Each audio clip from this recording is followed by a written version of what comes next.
음악이 조그만 게 하나 있었는데 오늘 정부청 이제 얘네들이 그 철거를 또 저는 소설 쓰는 이시백이라고 합니다. 선생님들 뵙게 돼서 반갑습니다. 이 추운 날 선생님들이 아이들 곁에 계시지 않고 이 거리에 나와 계신 까닭을 알 수가 없습니다. 그것도 하루가 아니라 첫날을 넘겼다니 세상에 이런 일이 어디 있겠습니까?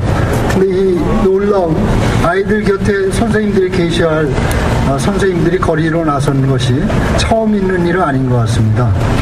87년인가요?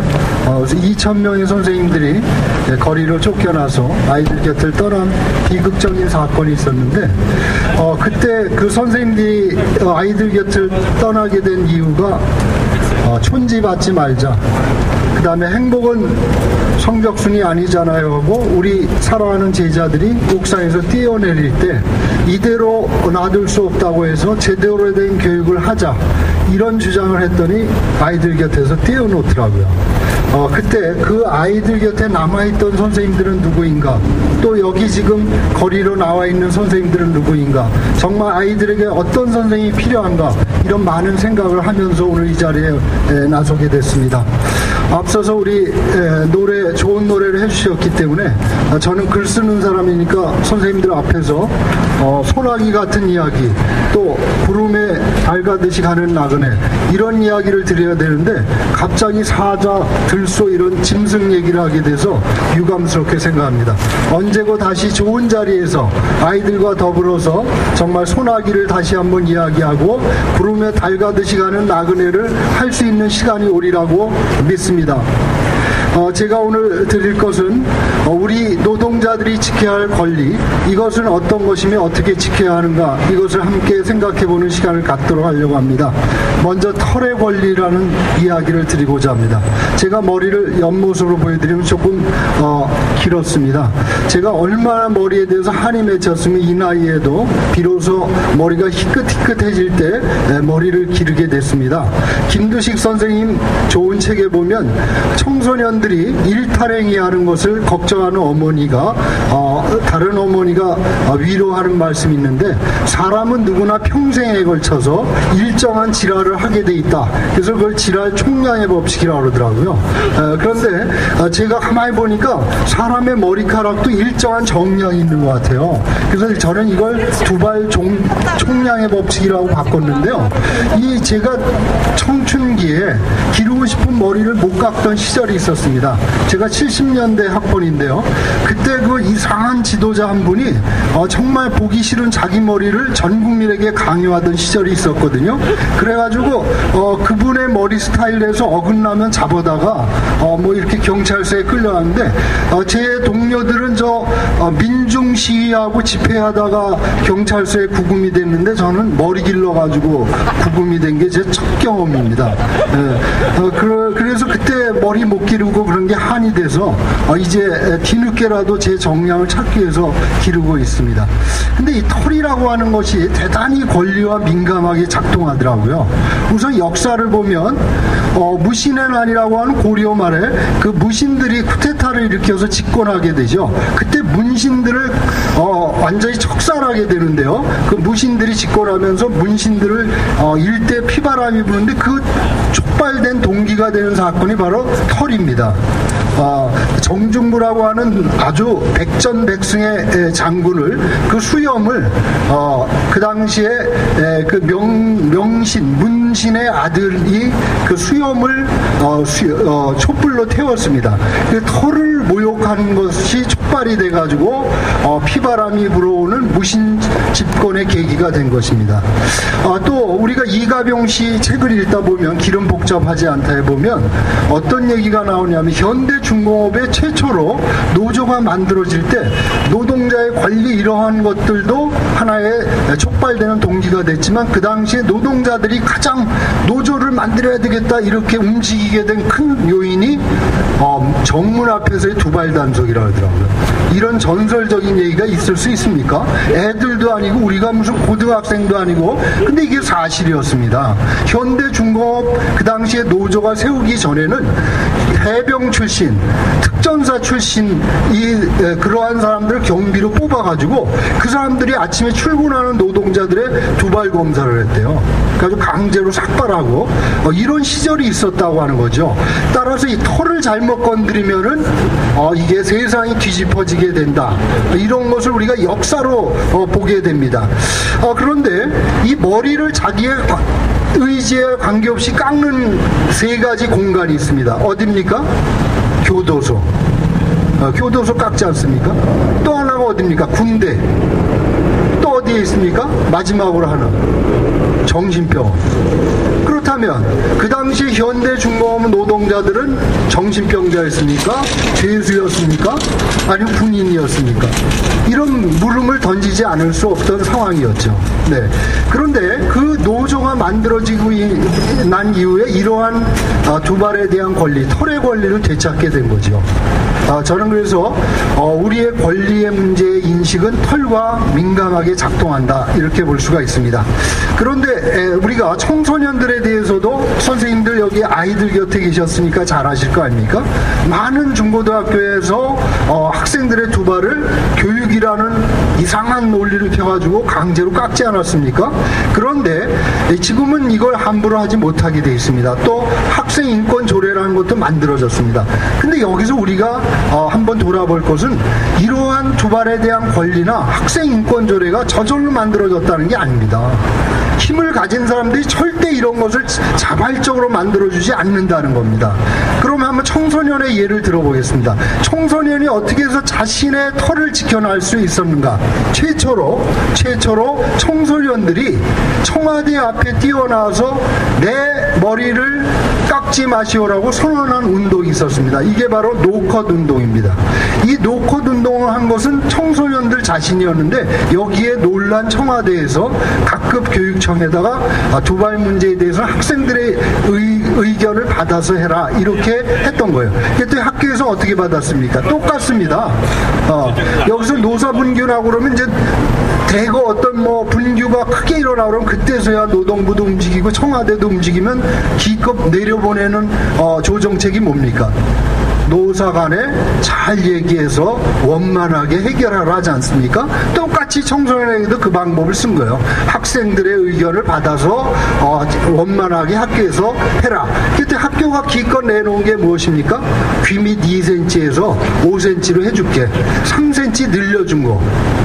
대단한 선심처럼 해줄게 했어요. 그때 그 노컷 운동을 주도했던 청소년들이 말지와 인터뷰한 내용이 있는데요. 제가 그 당시에 충격받았습니다. 그걸 읽고서. 청소년이 뭐라 그랬냐면요. 우리가 원하는 것은 귀 밑 1kg가 아니다. 우리가 원하는 것은 귀 밑 머리를 1kg까지 허용해줘도 우리는 반대한다. 즉 내가 기르는 내 머리에 일정한 길이의 제한을 갖는 것 자체를 거부하겠다는 겁니다. 우리 청소년들도 이렇게 자신의 권리에 대해서 스스로 깨우치고 우리 어른들이 생각하는 것 못지않게 성찰하고 요구했다는 겁니다. 그 결과 그 노컷 운동을 애쓰고 했던 청소년들 선배 덕분에 지금의 우리들의 자녀나 또 우리들의 청소년들이 두발에 대해서만큼은 자신의 권리를 어느 정도 찾아나가지 않았는가 이렇게 생각합니다. 오늘 이 창거리에 나와 앉아 계신 선생님들 덕분에 지금 저 안에 따뜻한 방에서 근무하는 또 우리들의 동지가 있습니다. 동지인지 원수인지는 잘 모르겠습니다만. 그 다음에 그래서 요즘은 청소년들이 이제 머리를 강제로 못 깎으니까 뭡니까 권력이라고 하는 것도 민중과 긴장관계가 있고 대치관계의 싸움에서 뒤로 물러서면은 진화합니다. 이것도 진화합니다. 쥐도 진화해요. 쥐도 진화하고 모든 권력도 진화합니다. 그래서 노동자가 똘똘 뭉쳐서 나서서 어떤 권리를 주장하고 청소년들이 똘똘 뭉쳐서 권리를 주장할 때 그걸 탄압했던 권력들도 조금은 진화합니다. 어떻게 진화합니까? 강제로 학생들의 머리를 깎지 못하니까 어떻게 해요? 벌금을 먹이더라고요, 요새는. 네? 지각하면 500원. 머리가 너무 길면은 1,000원. 그런데 이게 학생들이에요. 써보니까 이걸 자랑스럽게 내게 전해주는 선생님들이 계시더라고요. 애들이요. 종아리 맞는 것보다 돈 거드니까 지각을 한 명도 안 해요. 이 돈의 위력이거든요. 돈은 위력이 있습니다. 근데 좀 슬퍼요. 허전해요. 자, 만약에 공공연하고 좋은 학생들의 지도 대안이 됐다면, 만약에 돈이 넉넉한 아이들이 선생님 나 10,000원, 나 앞으로 20번 지각 미리 할 거네요. 그러면 돈 없는 아이는 상처를 받겠죠. 돈 없어서 지각도 못하네. 네? 이런 현실이 된다면 이건 정말 비극이다. 우리가 벌이라고 하는 것도 빈부 차이가 작동한다면 이것은 너무나 슬픈 일이 아니겠느냐, 이런 생각을 좀 하게 됩니다. 그래서 제가 기억력이 없어서 이걸 좀 하는데, 자, 이렇게 돈은 위력적인 힘을 가지고 있는데요. 특히 대한민국에서는 이 돈의 위력이 대단하더라고요. 요람에서 무덤까지 돈이 우리와 함께 힘을 발휘합니다. 태어날 때부터 어떻게 작동합니까? 돈의 힘이? 아기가 잘 게을러가지고 잘 안 나오는 애 있잖아요. 엄마 뱃속에서. 그럴 때 어떻게 합니까? 신사임당 그려진 지폐를 배 위에다 올려주면 금방 나온대요. 그래서 태어날 때부터 우리는 돈의 위력을 발휘합니다. 그 다음 세상 떠날 때 어떻게 합니까?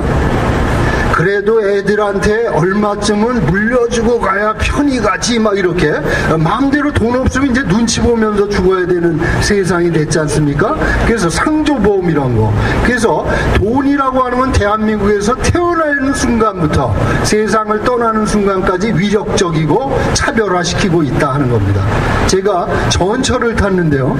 전철을 탔는데 그 문에 두 여자의 사진이 붙어 있더라고요. 근데 제가 외모를 차별하는 사람은 아닌데요. 솔직히 말해서 왼쪽에 있는 분은 좀 안 생기고요. 이쪽에 있는 분은 너무 예쁘더라고요. 그래서 참 왜 이렇게 외모 차이 나는 두 분의 여자 사진을 붙였나 그랬더니 밑에 영어가 써 있더라고요. Before, After. 보니까 이게 성형수술의 위력인데요. 그거 그냥 해줍니까? 전혀 다른 사람을 바꾸더라고요. 내가 여자라도 바꾸고 싶더라고요. 정말 그렇게 변화를 한다면. 그것도 돈이잖아요. 돈이면 사람을 바꿀 수도 있는 세상. 이게 대한민국 아닙니까? 그럼 이런 돈의 위력을, 정말 권력을 가진 사람들은 이 돈의 위력을 충분히 발휘할 수 있을 겁니까? 왜냐하면 부자나 재벌이나 이런 권력 집단일수록 가진 게 뭐밖에 없어요? 돈밖에 없는 사람들이 많아요. 이 돈밖에 가진 게 없기 때문에 이 사람들이 의지하는 힘은 역시 돈밖에 없다는 겁니다. 그래서 이 사람들이야말로 돈의 힘을 잘 알고 돈으로 무엇이든 해결하는 게 몸에 뱄어요. 세계적으로 노동자들을 옹호한 정부나 사용자는 없다는 겁니다. 이게 현실적인 역사입니다. 우리가 이명박 정부가 가끔 이렇게 TV에서 공익광고처럼 보여주는 거 있잖아요. 노사가 화합하는 직장 뭐 이래가지고 보여주는 거. 그게 자발적으로 그렇게 사용자가 노동자들을 배려하고 한 직장이 있을 수 없다는 겁니다. 그것은 그동안 다른 직장의 노동자나 많은 사람들이 거리에 나와서 여러분처럼 고생하시고 또 옥에 가고 여러 가지 어려움을 끝에 얻어졌거나 아니면은 그 노동자가 좀 사이비 노동자라 야합을 했거나 둘 중에 하나거든요. 그런데 우리 역사를 봐도 절대 노동자들을 우대하고 하는 역사는 없었는데, 스스로 싸우지 않은 권리를 얻을 수 없었는데, 자, 그런데 그동안 노동자들이 분산되었을 때는 무자비하게 당하는 피해자의 입장이었는데 이게 뭉치다 보니까 위력을 갖게 됐어요. 그래서 그것을 타파하기 위해서 폭력적으로 진압을 했습니다. 잡아가두고 옥에다 고문하고 여러 가지 방법을 쓰다 보니까 여기에 이제 저항하는 힘이 생기고 이것만은 안 된다는, 그래서 노동자를 합법적으로 노조를 만들고 노동자의 권리를 인정해 줬습니다. 그러다 보니까 이 사람들을 탄압하는 새로운 방법을 알아낸 게 바로 우리가 철의 여인으로 불리는 누굽니까? 대처라는 이상한 여자입니다. 이 대처라는 사람은 영국의 노조를 파괴한 원흉이 되는데요. 이 사람이 쓴 방법이 바로 무엇이냐면 돈입니다. 대처는 노동자들을 강제로 잡아가거나 옥에 가두거나 하는 방법 대신에 돈으로 압력을 가했어요. 어떤 방법입니까?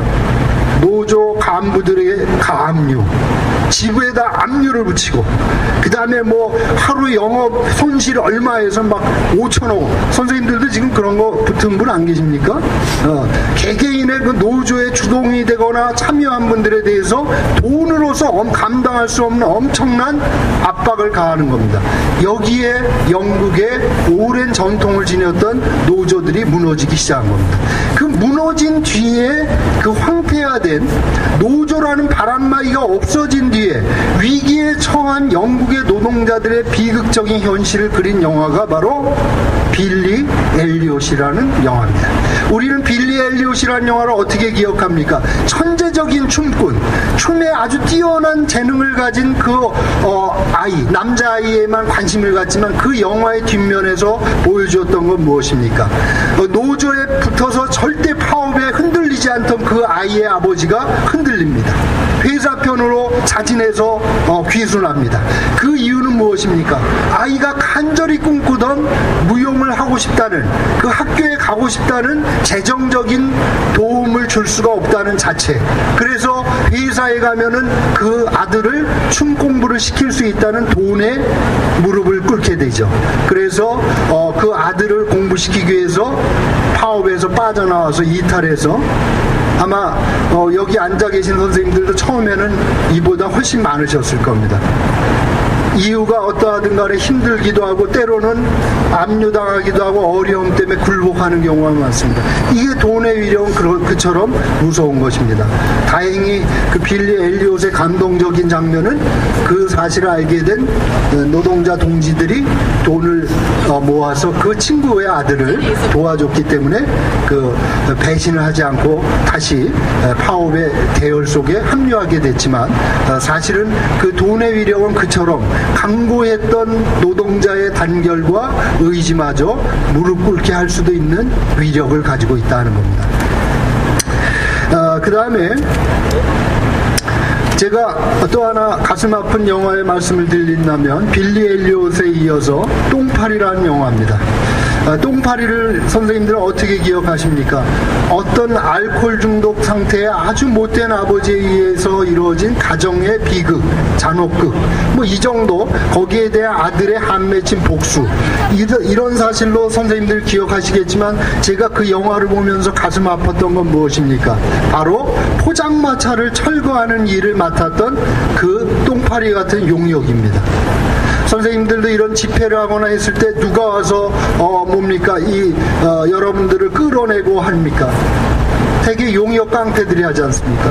용산에서도 누가 경찰과 다정하게 어깨동무하고 물대포를 서로 번갈아가면서 호수를 끼얹었습니까? 용역 깡패입니다. 근데 알고 보면 그 용역 깡패도 우리 사회에서는 아주 하층의 낮은 서민의 한 조직일 수밖에 없다는 겁니다.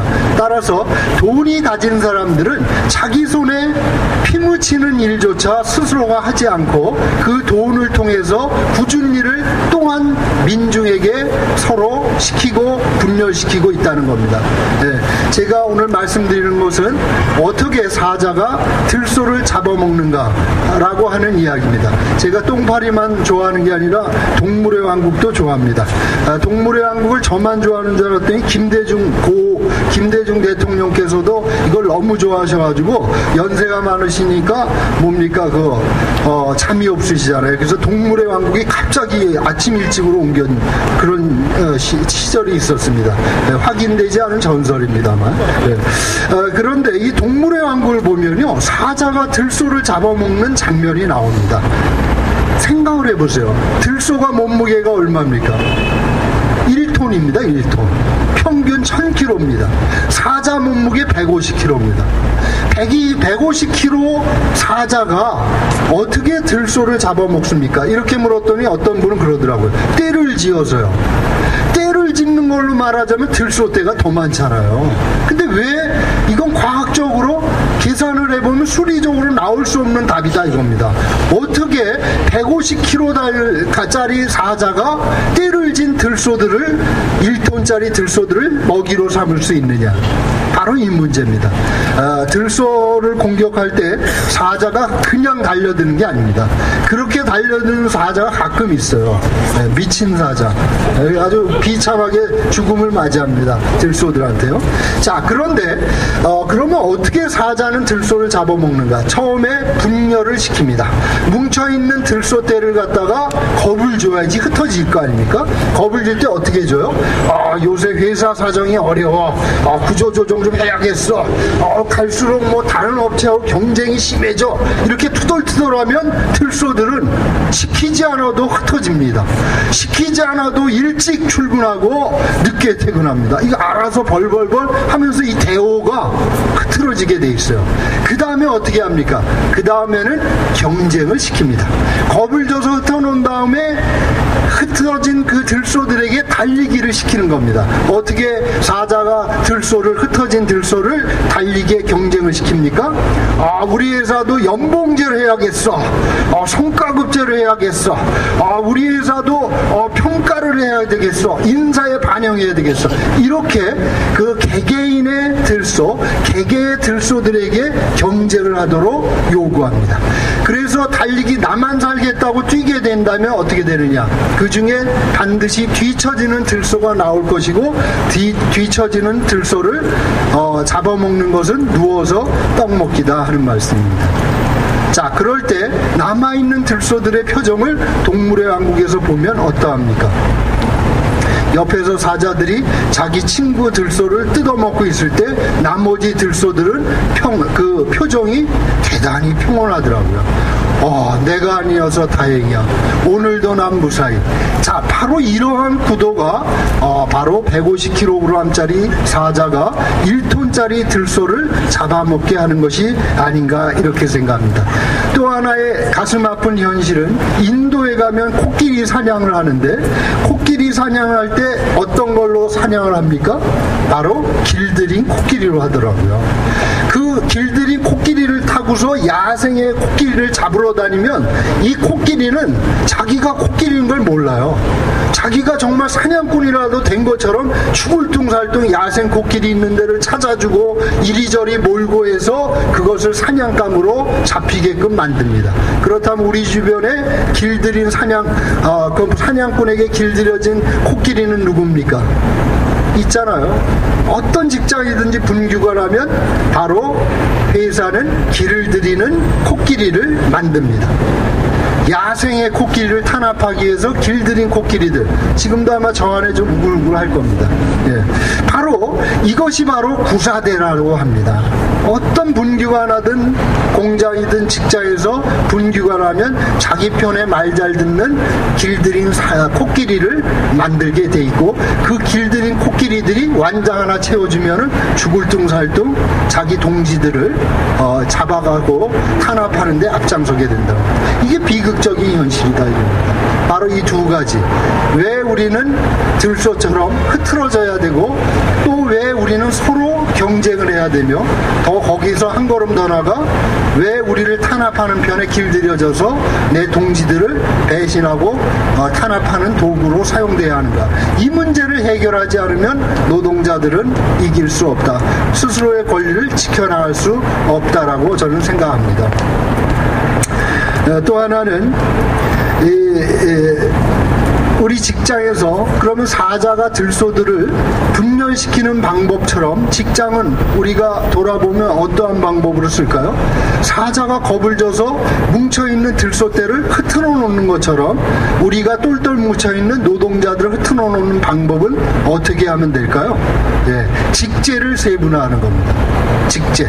예를 들자면 사장, 부장 뭐 이런 정도만 있고 평사원만 있던 고전적인 직제를 바꿔서 그 평사원들을 갖다가 예를 들자면 뭐 센터장, 뭐 분임조장, 팀장, 뭐 이런 식으로 해서 직책을 여러 가지를 쪼갭니다. 그러면서 약간씩 그 직제에 따라서 차별적으로 대우를 해주는 거죠. 완장을 채워줍니다. 이렇게 되면은 반장 정도가 되면 내가 사용자인가 노동자인가 착각이 들어요.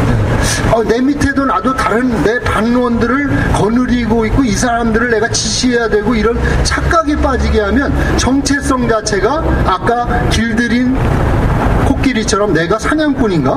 코끼리인가? 이걸 좀 혼미하게 만드는 겁니다. 이 방법의 가장 좋은 것이 직급이나 직제를 세분화시킨다. 그래서 단결했던 노동자들을 둘로 쪼갠 게 무엇입니까? 정규직과 비정규직. 그래가지고 정규직과 비정규직의 이 대우를 차별적으로 조장했잖아요. 그 다음에 비정규직도 다 똑같은 비정규직입니까? 뭐 트럭 같은 경우는 화물, 집, 이건 뭐 말로는 소사장 하지만은 이건 노동자인데도 이름만 싹 바꾸고요. 뭐 B지장 뭐 이래가지고 새로운 직급들을 무수히 만들어내는 겁니다. 마찬가지죠. 대학도 마찬가지입니다. 고급 지적 노동자들도 마찬가지입니다. 교수의 이름이 너무나 많아요. 전에는 정교수, 부교수, 조교수 이렇게 되는데 요새는 뭐 시간 강사, 전임 강사 이건 기본이고 거기에다 뭐 견임 교수, 연구 교수, 대우 교수 막 이렇게 나가다 보면요. 이것이 내가 교수인가 아닌가 이렇게 혼미해지는 겁니다. 이것이 바로 사자에 해당하는 권력을 가진 자들이 바로 노동자들을 분열시키는 방식이다.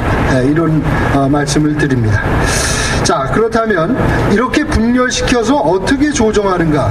저는 가끔 보면은 여기에서도 경주견이 경기하는 장면을 보신 분이 있을 거예요. 개 중에서 제일 달리기 잘하는 개가 선생님 어떤 개죠? 개 중에서 선생님은 이제 아이들만 잘 가르치셔가지고 이제 개는 관심이 없으신데 개가 잘 달리는 개는 그레이하운드라는 개입니다. 그레이하운드라는 개가 이 경마처럼 달리기 하면요 거기다 돈을 걸어요. 1번 개가 빨리 뛸 것이다 이거 얼마 이렇게 거는데 그때 개들이 그냥 뛰지 않잖아요, 그죠? 개들이 이렇게 뛰게 하려면 앞에서 미끼를 줘야 돼요. 그래서 가짜 토끼 모양의 뭡니까? 가짜 토끼를 앞에서 매달고 이게 먼저 뜁니다.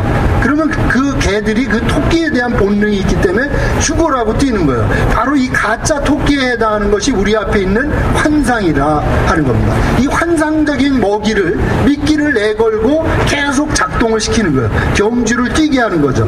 자, 그러면 노동자들에게 이 사용자들이 쓰는 얕은 가짜 토끼, 먹을 수 없는 토끼인데도 먹을 수 있는 미끼처럼 보이는 가짜 토끼에 해당하는 게 어떤 게 있을까요? 승진. 열심히 하면 뭐 승진을 시켜준다든가. 그 다음에 또 뭐 아까 얘기한 반장, 이런 완장. 그 다음에 또 뭐가 있습니까? 국민들에게도 이 가짜 토끼라는 미끼를 씁니다. 예를 들자면은 G20 의장국. 그럼 뭐 내가 의장이 된 것 같아. 저 아파트 경비하는 분도 G20 이런 걸 보면 괜히 으쓱해지고 그 다음부터는 그 들어오는 잡상인한테도 언동이 근엄해집니다.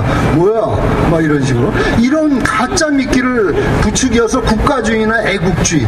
G20 의장 됐으면은 그 의장과 관련된 그 잘 사는 사람이나 정치인이 좀 생색을 내는 거지 우리하고 무슨 관계가 있습니까? 그걸 갖다가 이렇게 국경 높은 나라니 뭐니 하면서 이렇게 떠올리는 거 이런 것들이 가짜 토끼에 해당하는 겁니다.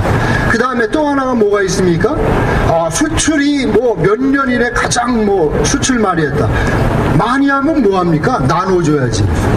안 주면서 지들끼리만 먹는다면 아무리 해봐야 소용이 없다는 거야. 어디에 그런 게 있습니까? 바로 산유국에 가보면요. 오일 달러로 엄청나게 기름을 수출해가지고 국가 소득은 엄청 많은데 아무리 많으면 뭐예요? 나눠주지 않아가지고 저 베드윈이나 베드족이나 뭐 이런 사람들 보면 그 여전히 그 사막에서 궁핍하게 살고 이러지 않습니까?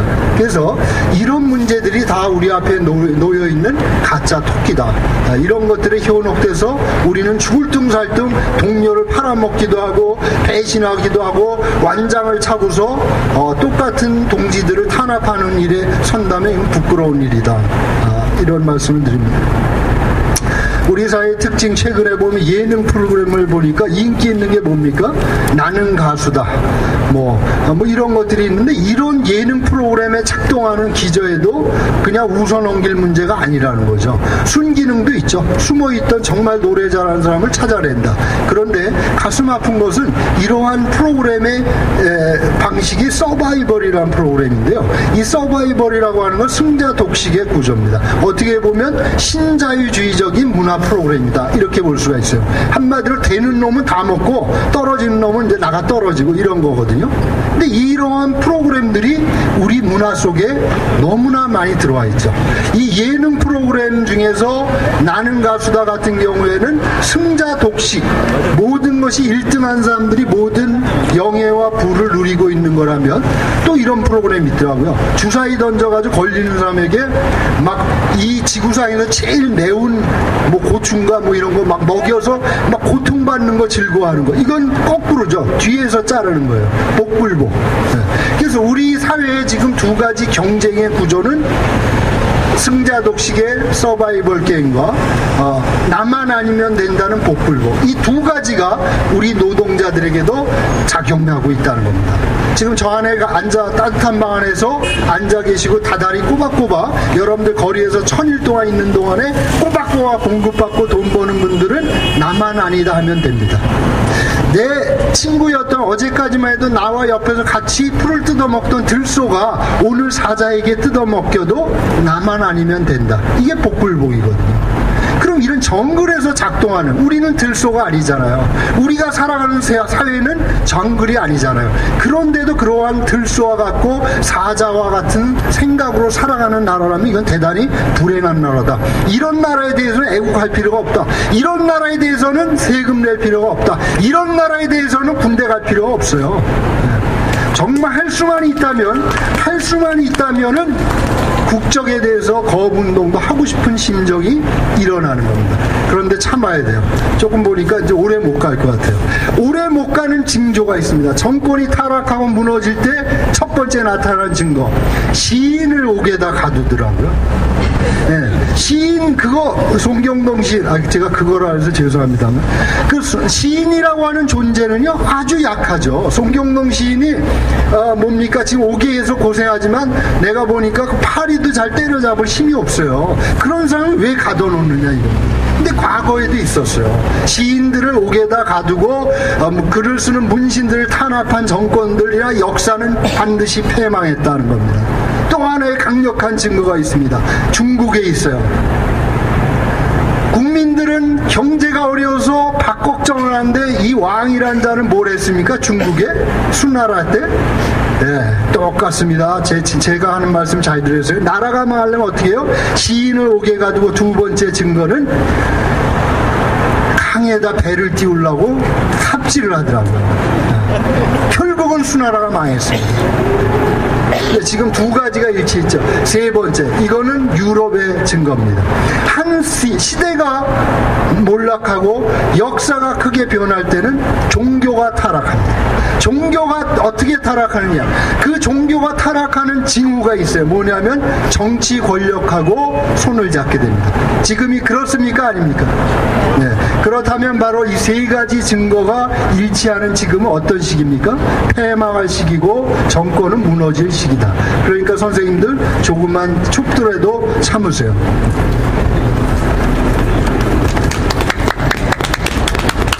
그러면 우리 사회에 한번 서바이벌과 복불복이라는 구조가 어떻게 작동하는가 보면, 제가 이거 오래전부터 얘기를 했습니다. 근데 안 듣고 있다 요새 텔레비에 좀 나오더라고요. 우리나라 사회에서 제일 잘 되는, 요즘 잘 되는 불황에도 직업이 있더라고요. 장사가. 뭡니까? 맞추면 제가 상금 드립니다. 오늘 소주 한 잔 사겠습니다. 우리나라에서 이 불경기에도 잘 되는 장사가 있어요. 뭡니까? 못 맞히시네. 예? 술 장사. 술도 잘 안 팔리더라고요. 요즘. 복권 장사. 그것도 약간 좀 맞고요. 예, 요즘 제일 잘 되는 거는 아웃도어하고요. 간판 장사더라고요. 간판 가게. 자, 이 두 가지가 뭘 의미하느냐. 우리나라에 왜 세계에서 유명한 아웃도어 업체들은 다 몰려듭니까? IMF 이후에 대량 구조조정으로 일할 수 있는 나이에 직장을 쫓겨난 사람들이 너무나 많은 거예요. 이분들이 아파트에만 있다 보니까 너무 할 일이 없어. 힘은 넘쳐나. 그러니까 어디로 가요? 산으로 가는 거예요. 산으로. 그냥 산으로 가는 게 뭐하니까 부인한테도 좀 눈치 보이니까 그냥 당신은 맨날 산만 다녀 이럴까봐 그냥 산에 안 가고 뭐래요? 뭘 뜯어오더라고요. 나물 뜯어오고. 가을이면 뭘 주워와요? 도토리를 주워와서 지금 다람쥐들이 멸종 위기에 있어요. 네, 이건 농담이고요. 전철을 타면은 보세요. 이 등산복 입은 분들이 너무나 많아요. 그분을 볼 때마다 가슴 아파요. 우리가 언제부터 이렇게 산을 사랑했는가? 사실을 놓고 보면은 이분들은 일할 수 있는데 쫓겨난 분들이에요. 이분들 때문에 슬프지만 아웃도어 장사가 너무 잘 되는 거예요. 이거를 기뻐할 일이 아니잖아요. 그죠? 두 번째는 무엇입니까? 간판 장사가 왜 호황입니까? 길거리에 보면요.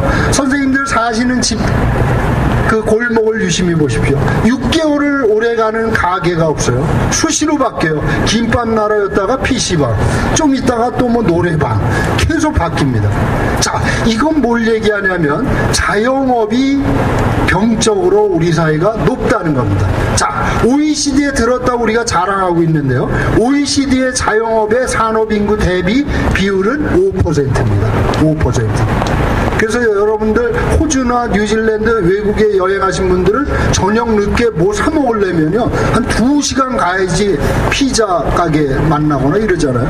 근데 우리나라는 어떻게 해요? 피자 가게를 2시간 걸려 찾으러 가요. 밤 12시에도 전화 한 통만 하면 쏜살같이 달려옵니다. 안 그러면 망하는 거예요. 그 사람들이 방 안 자고 배달하고 싶었겠어요? 다른 데하고 경쟁이 치열하니까 서비스가 좋아진 거예요.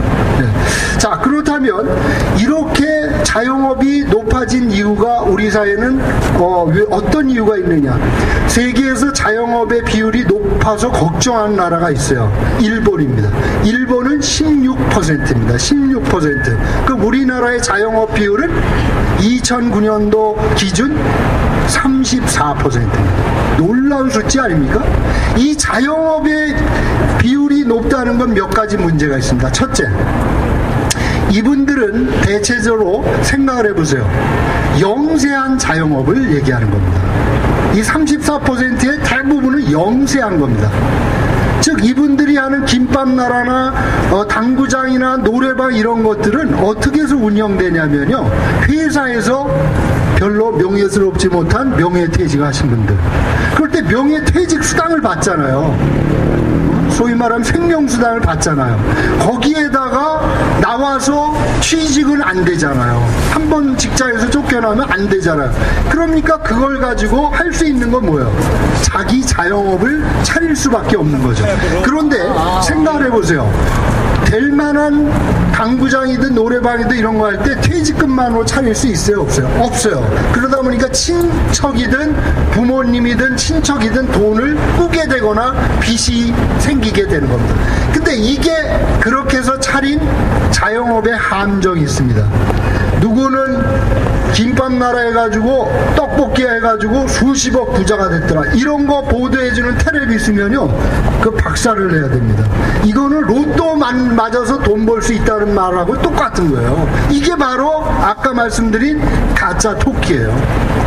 로또에도 당선되는 사람이 있긴 있잖아요. 확률을 얘기해야죠. 확률.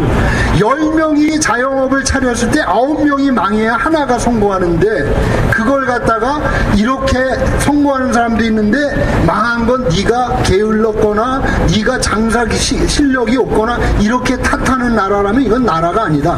이거는 바로 뭐냐면 국민들에게 로또로 알아서 살아라 하고 요구하는 거와 똑같은 거죠. 그 야바이꾼이지 정치가 아니다. 이렇게 이렇게 말씀드리는 겁니다. 그러면 우리 사회가 이렇게 자영업이 많아진 거 아까 말씀드린 거 아웃도어하고 똑같은 거죠. 일할 수 있는데 이 회사들이 노동력을 줄여서 자기를 배를 채우기 위해서 자꾸 일할 자리를 줄이는 거죠. 그러다 보니까 젊은 나이에도 쫓겨나게 되고 쫓겨난 사람이 할 수 있는 거는 일자리가 없으니까 자영업을 차리게 되고 자영업을 차린 다음에 10명 중에 9명은 망합니다. 망하면 다른 걸 하면 되는데 우리 사회에서 자영업에 모든 걸 몰빵한 그런 상태에서 그 장사가 안 되면요 자기 퇴직금만 날아가는 게 아니에요. 아까 얘기했죠. 동생한테 꼬은 돈, 은행에서 대출 받은 거. 그래서 바로 사회 안전망이라는 구멍이 우리나라는 한 단계밖에 없다는 거예요. 딱 노래방 했다가 망하면 그냥 노숙자 아니면은 도망다니는 신세. 둘 중에 하나예요. 이게 바로 나타난 게 뭡니까? 맥도날드 할머니입니다. 우리가 맥도날드 할머니를 봤을 때 많은 관심은 이대인가 외대도 나온 분이 노숙 할머니가 됐대. 여기에만 관심을 갖지만 사실은 뭡니까? 그걸 거꾸로 얘기하면 뭐예요? 바로 영문과도 나오고 외교부에서도 일했던 사람도 노숙자가 될 수 있는 이 허술한 사회 안전망을 우리는 제도적으로 비판하고 개안을 요구해야 되는 사회다 하는 겁니다. 그래서 정말 대학교까지 나오고 고급 공무원까지 했던 사람이 노숙자가 됐다는 현실이 맥도날드 할머니인데 그렇다면 고졸 또 그것도 아니고 아무 이것도 없는 사람이 노래방 한번 차렸다 한다면 그건 더 어려운 처지가 될 수밖에 없는 사회. 거기서도 알아서 잘 살라고 요구한다면 그것은 로또 복권을 사라고 그래서 너도 당첨되면 되잖아 이렇게 윽박지르는 사회하고 뭐가 다르냐 하는 말씀입니다.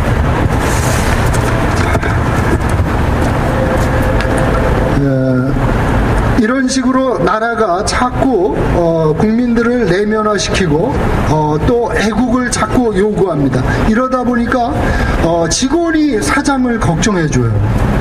자기도 쫓겨나면서도 우리 사장님이 얼마나 어려우면 일자리를 줄였을까.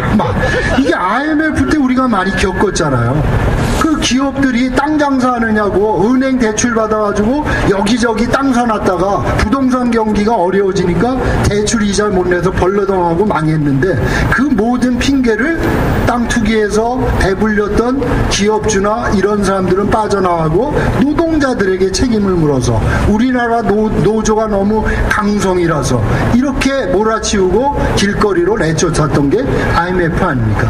그런데 심지어는 그렇게 쫓겨나서 김밥 나라에서 일을 하거나 장사를 하면서도 여전히 파업하는 노동자들 향해서 저놈들 때문에 나라가 망해, 저놈들 때문에 경기가 나빠져, 이렇게 손가락질 하는 사람이 있다면 이것은 정말 그 사용자 길들인 코끼리의 그 생각이 내면화된 그러한 결과가 아니냐. 그래서 우리가 스스로 우리가 노동자들이 깨우치지 않으면, 우리가 공부하지 않으면 바로 이처럼 자기를 버리고 자기를 짓밟고 사육해도 자기가 사냥꾼의 앞잡이라는 걸 모르고 자기 동지 코끼리들을 잡으러 다니는 그 길들여진 사냥꾼 같은 그러한 내면이 이루어질 수밖에 없다는 겁니다. 그래서 아마 이 시간도 선생님들이 이 춥고 어려운 시절에 저같이 모자란 사람을 불러다가 얘기라도 한번 들어보려고 하는 것들이 바로 우리를 성찰하게 하고 소통하게 하려는 의도가 아닌가, 이렇게 생각이 됩니다. 그러면 힘을 가진 자들과 저항해야 될 것인가? 똑같습니다. 저들이 우리에게 썼던 방법을 그대로 쓰면 됩니다. 힘이 강한 권력들을 분산시키면 됩니다. 우리가 어떻게 당했죠? 분열하고 경쟁시켰잖아요. 그럼 똑같이 힘을 가진 사람들을 분열하고 그 다음에 그들을 서로 경쟁하도록, 견제하도록 요구해야 합니다. 자, 미국의 대통령 제도는 아주 복잡합니다. 그리고 아주 돈도 많이 들고 절차도 복잡해요. 근데 그렇게 복잡한 뭡니까? 대통령 선거를 4년마다 하는 거예요. 그 이유가 있을 거 아니에요? 우리나라로 치자면은 국력의 소모다, 예산의 낭비다, 뭐 이렇게 핑계를 대고 너무 복잡하니까 한 10년에 한 번씩 하자든가 이렇게 할 텐데, 미국은 4년마다 대통령 선거를, 그 복잡하고 돈 많이 드는 선거를 하는 이유가 있어요. 무엇 때문입니까? 나라의 지도자라는 중대한 권한을 위임받은 사람을 정기적으로 너무 오래 놔두면 권력은 어떻게 됩니까? 썩고 부패한다. 또한 그 사람의 막강한 권한을 가진 사람이 정신이 정상적인지를 4년마다 점검해 봐야 된답니다. 자, 그렇다면 우리의 경우는 어떻습니까? 제가 어떤 책에 보니까 자기애적 성격장애자라는 게 있더라고요. 자기애적 성격장애자 들어보셨습니까? 이게 성격장애라는 정신적 문제가 있는 건데요. 여기에 보면은 몇 가지 증세가 있는데, 자, 자기애적 성격장애의 주요한 증세는요. 첫째, 입만 열면 거짓말을 한다. 근데 본인은 그걸 모른다. 네. 두 번째는 항상 세상에 일어나는 모든 일들을 자기를 기준으로 생각한다. 예를 들자면 내가 해봐서 하는데 그거 내가 해봐서 하는데 이렇게 세상 일 모두 다 이런 식으로 배고파서 고통받고 저임금에 고통받아서 호소하고 저 시청에 찾아갔더니 여기 와서 나한테 그럴 시간 있으면 가서 일해. 나도 너보다 더 고생해봐서 아는데 난 다 이겨냈어. 이런 식으로 자기를 기준해서 세상의 모든 일을 판단한다. 세 번째 증세는 무엇입니까? 세 번째 증세는 이 자기애적 성격장애를 가진 분은 절대 우울증에 안 빠진대요. 그런데 주변 사람들은 우울증에 빠지게 한대요. 만약에 이 사람이 웃으시는 선생님, 지금 제가 말한 이 사람이 누구 비슷한 사람이 있습니까? 만약에 이런 사람에게 우리나라를 맡긴다면 이건 대단히 유용한 일이죠.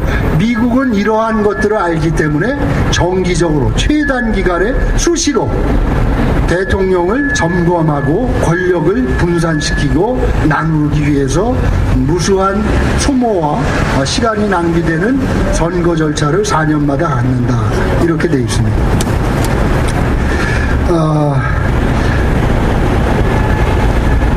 제가 노동자가 행복해야 기업도 잘 된다 이런 말씀을 드리려고 합니다. 저기에 계신 분이 제 얘기를 들을지 안 들을지 모르겠습니다만 노동자들이 정말 그 직장을 위해서 열심히 일하고 서비스가 높아지려면 처우를 잘 해드려야 됩니다.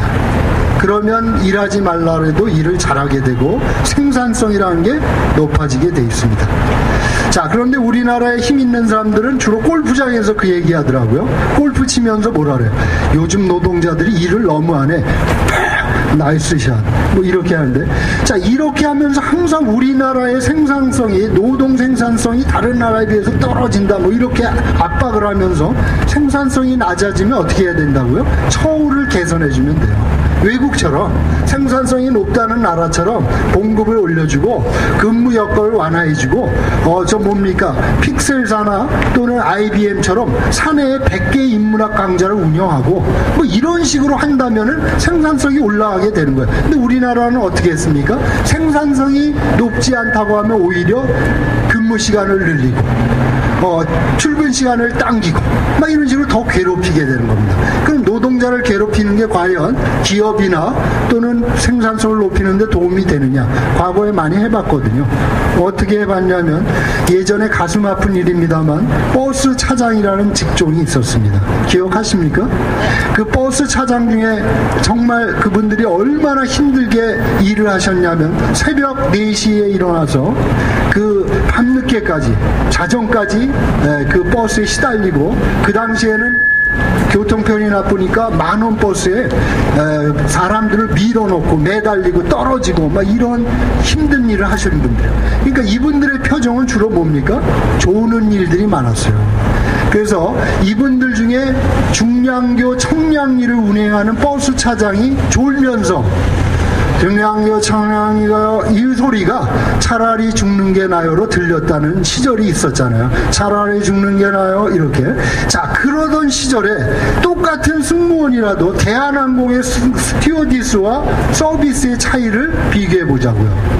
그 혹독한 버스를 운행하던 버스 차장들에게 서비스를 요구한다는 건 말이 안 되는 거예요. 근데 똑같은 승무원이라도 비행기 스튜어디스들 배꼽 인사하고 얼마나 친절합니까?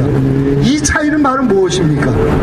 바로 버스 차장분들에게 그 스튜어디스 수준의 봉급과 근무 여건을 한다면 그만큼 서비스도 친절해지고 깨끗해지고 아마 상냥해졌을 것입니다. 바로 이겁니다. 노동자들에 대해서 노동자들의 권리를 우리가 보장하지 않고 그것을 빼앗을 때 그 기업이나 생산성은 높아질 수가 없다는 거죠. 예를 들자면 선생님들이 아이들 곁에서 아이들을 지도하는 선생님들이신데 그 권리를 빼앗긴 선생님들이 아이들에게 권리를 가르칠 수는 없는 것입니다. 그런데 이렇게 거리로 내몰린 선생님들이 만약에 다시 직장에 돌아가서 그 내가 되찾은 권리를 그 소중함을 알게 될 때 그 아이들에게 자신 있게 권리의 소중함을 가르칠 수가 있는 거죠. 바로 이걸 알기 때문에 우리가 프랑스의 초등학교 교과서를 보면 어떤 내용이 실려 있다고 합니까? 거기에는 부자가 되는 길, 서울대학교에 가는 방법, 돈 많은 재벌이 되는 방법, 이런 것들이 실려 있는 게 아니라 노동자의 권리를 가르치게 돼 있는 거예요. 그것도 노동자는 신성한 직업이다 이렇게 추상적인 게 아니라 그래요. 뭐가 실려 있습니까? 파업하는 방법, 대자보 쓰는 법, 그걸 또 실습을 합니다. 학생들이. 이걸 왜 이런 걸 가르칠까요? 바로 약자의 권리부터 가르치는 겁니다. 약자의 권리부터 존중하고 그것을 배우게 될 때 자기 자신의 권리도 인식하게 되고 남의 권리도 존중하게 되는 것이다. 그렇기 때문에 우리는 권리를 얻지 못하는 선생님에게서 권리를 배울 수 없다. 이런 현실로 본다면 재능교육의 학습의 이 목표는 바로 거리에 나와 계신 이 선생님들에게 아이들 곁으로 돌아갈 수 있는 권리를 되찾아드릴 때 재능교육의 본연의 교육이라는 가치를 얻지 않을까 이렇게 생각이 됩니다. 제가 재능교육이라는 그 취지가 어떤 건지 모르겠는데 뭘 해서 벌었는지 모르겠습니다만 상당히 돈을 많이 번 것 같네요. 그런데 제가 듣기는 저분이 시를 쓰시는 분이라 그래요. 자, 자기 노동자들을 거리로 내몰고 어떤 시를 쓰는지 전 그거야말로 불가사의한 재능이다 이렇게 판단이 됩니다. 또 아이들을 열심히 가르치고 제대로 가르치는 분들에게 권리를 빼앗고 뭘 가르치고 있는지 그것도 하나의 재능이 아닐 수 없다 하는 겁니다. 자, 우리가 노동자와 이웃의 고통을 외면하면서 시를 쓰는 그 시가 어떤 시인지 저는 알 수가 없습니다. 나도 글을 쓰는 사람이지만은 그러한 시가 만약에 시라고 한다면 저는 시를 쓰지 않겠습니다. 자, 우리는 노동자의 권리를 스스로 얻어야 하며 사자가 들소에게 우리가 들소가 사자에게 잡혀먹히지 않는 방법은 거꾸로 우리가 사자를 분열시키고 우리가 단합하는 연대의 방법만이 힘이 될 수밖에 없다는 말씀을 드립니다. 또 하나 우리 사회에 또 하나 싸워야 될 문제를 끝으로 말씀을 드립니다. 이렇게 말하는 사람들이 있습니다. 배고프면 파이를 불려. 너 배고프면 빵을 좀 더 크게 만들어. 아무리 크게 만들면 뭐합니까? 지가 다 먹어버리는데. 바로 이게 문제거든요. 그동안 성장주의자들은 뭘 요구하면 조금만 참아. 우리 회사가 조금 더 궤도에 오르면 봉급도 올려줄게. 이거 사기를 쳤거든요. 그래가지고 올라가면 또 다른 핑계를 댑니다. 지금 경쟁업체가 지금 이런 입장이라 조금만 견뎌. 이렇게 계속 그러면서 좀 더 파이를 키워라. 파이를 키우라고 요구해서 여기까지 왔어요. 그러면서 자랑할 때는 세계 10인이 뭐니 하면서 우리하고 똑같은 나라의 수준들이 그리스 같은 나라도 일찌감치 의료, 무상의료, 무상교육 다 했잖아요. 네? 그런데도 똑같은 국민소득인데도 아직도 안 하고 애들 밥 안 주겠다 그랬다 쫓겨나고 이게 얼마나 억측이고 망사입니까? 자, 그래서 우리가 떡을 키워라, 빵을 키워라 이렇게 요구하는 사용자들의 위선에 속아서는 안 되겠다. 우리는 성장도 중요하지만 내게 돌아오지 않는 성장을 위해서 일할 필요는 없다. 이제는 정당하게 우리의 나눠받을 우리의 목, 우리의 빵, 우리의 분배를 요구하는 그러한 파이에 대한 정당한 분배, 이 정의를 실현하는 데 힘을 모아야 할 것이다. 이자들이 내세운 논리는 이겁니다. 이 사람들이 제일 좋아하는 말이요, 이 파이를 키우라는 놈들이 하는 말 중에 제일 자주 쓰는 말이 뭐냐면, 학생은 그냥 오로지 공부나 열심히 하고, 노동자는 공장에서 열심히 일하고, 군인은 나라를 잘 지키고, 그 다음에 정치는 자기들이 그냥 안가에서 씨밭을 이갈 먹으면서 우리가 알아서 하고, 이렇게 되는 거거든요. 근데 이렇게 될 때 정말 국민들이 노동자는 공장, 학생은 공부, 이게 분열이거든요. 이렇게 쪼개놨을 때는 통제하기가 너무나 쉬운 거예요. 네. 그런데 우리가 학생은 공부, 노동자는 죽어라고 일만 하고, 그런 사회는 바로 우리가 개미입니까? 우리가 벌입니까? 그건 일벌이나 꿀벌이 하는 짓 아닙니까? 우리는 인간입니다. 다 똑같은 인간이기 때문에 여기 앉아 계신 선생님들은 학습지 노동자이면서 동시에 한 가정의 가장이기도 하고, 또한 대한민국의 국민이기 때문에 우리도 정치에 대한 권리도 있고 여러 가지 똑같은 관심과 권리를 얻을 자격이 있는 사람들이다 하는 겁니다. 예, 그래서 우리가 자신의 권리에 대해서 인식하지 못하면 어떤 일이 일어나느냐, 저는 이걸 노숙우파라고 부릅니다. 노숙인이 된 분들에게 물어보세요. 그분들이 자신이 노숙인이라고 인정하는 분은 불과 얼마 안 돼요. 내가 지금 운이 나빠서 신세가 처지가 딱해서 이러고 있지만 난 노숙인이 아니야. 거의 다 그래. 자기 현실을 부정해. 그 더 슬픈 일은 노숙인이 돼서 신문지 깔고 살면서도 이 보수 정당을 지지하는 노숙우파가 너무나 많다는 거예요. 정말 강남에 이 돈 많은 사람들보다 그 비율이 더 많아요. 특히 저 아파트 경비하고 그런 분들이요, 이런 분들, 또 택시 운전하는 분들, 이런 분들 중에서 보면 우리 사회에 가장 대표적인 서민 계층이면서도 자기하고 하등의 관계도 없고, 또 자기를 수탈하는 정당이면서도 그 정당을 지지하는 세력들이 만만치 않게 있다는 겁니다. 이건 바로 자기 자신의 정체성을 인식하지 못한 것, 바로 그것이다. 우리 박노자 선생이 오슬로 대학에서 우리나라의 삼성과 같은 기벌의 폐해를 많이 학생들에게, 오슬로 대학생들한테 얘기를 했더니 그 대학생들이 한마디로 하는 게, 그러면 삼성 제품 안 쓰면 되잖아요, 이러더래요. 이게 바로 우리가 실천하지 못하는 우리의 권리를 우리가 못 지키고 있는 거죠. 저도 솔직히 커밍아웃 하면 우리 집에 가면 삼성 컴퓨터 있고요, 냉장고도 삼성이고 그러거든요. 사실은 일치하지가 않는 거죠.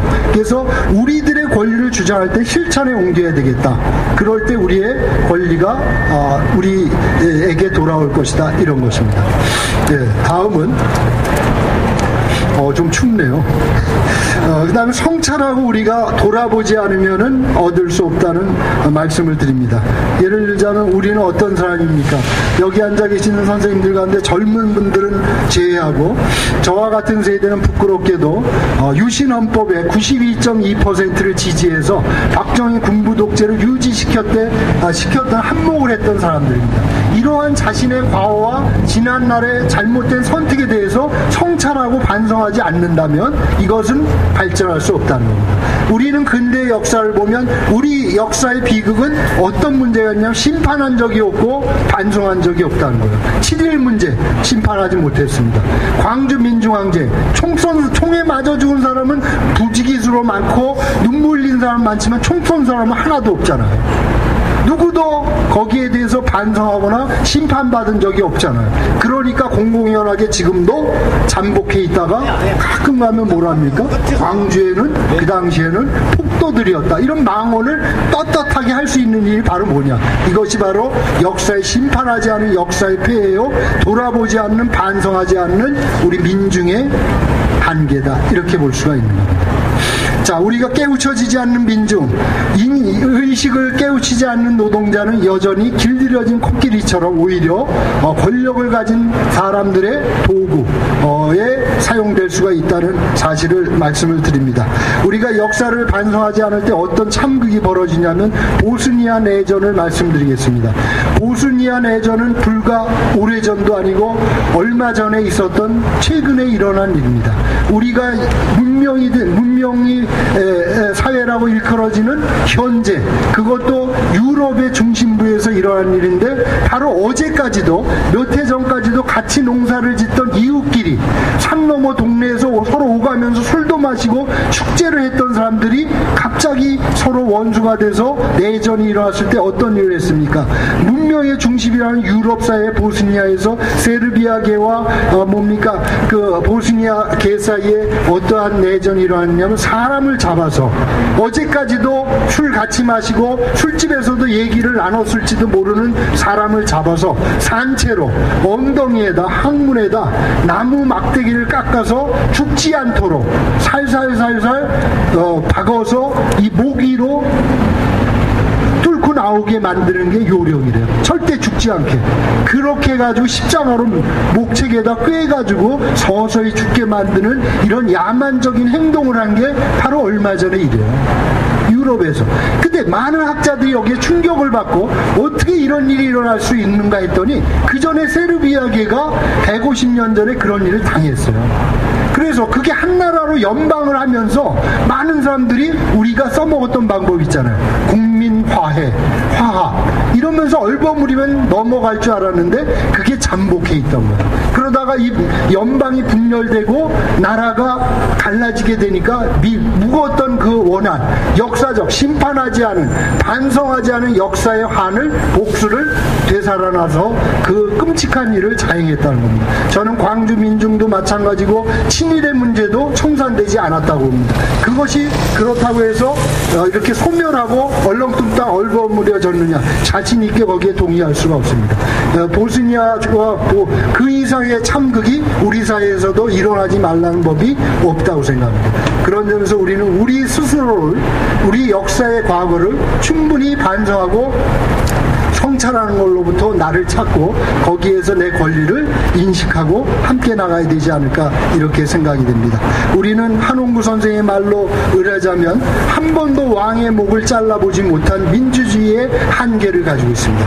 유럽의 민주주의는 그냥 얻어진 게 아닙니다. 그 사람들은 자기들 탄압했던 왕들을 자신의 손으로 내몰고 단두대에서 목을 자름으로써 그 역사적인 진보를 스스로 얻어냈습니다. 그런데 우리는 그런 적이 없어요. 한 번도 우리가 능동적으로 얻어본 적이 없습니다. 이러한 권리에 대해서 그렇기 때문에 소중함을 유럽에 싸워서 얻은 그런 사람들만큼 소중히 여기지 못하는 한계가 있습니다. 그렇기 때문에 우리는 더 처절하게 그것에 대해서 소중함을 함께 소통하고 이런 자리를 통해서 함께 인식하고 성찰하는 기회를 보다 더 많이 가져야 되지 않을까 이렇게 생각이 됩니다. 특히 선생님들 오늘 이 추운 날씨에 앉아 계시는 이 자리에 이 시간들이 그냥 소모적으로 버려지는 시간이라면 우리는 너무나 절망이고 너무나 슬픈 일이 아닐 수 없겠습니다. 오늘 선생님들이 맞이한 이 고통의 시간들이 머지않아 아이들 곁으로 돌아가서 자신 있게 아이들에게 권리라는 건 나처럼 내가 고통을 싸워 이겨서 얻은 이 권리의 소중함을 아이들에게도 가르쳐 줄 수 있는 귀한 선생님이 되는 시간이 아닐까 이렇게 생각합니다. 고맙습니다.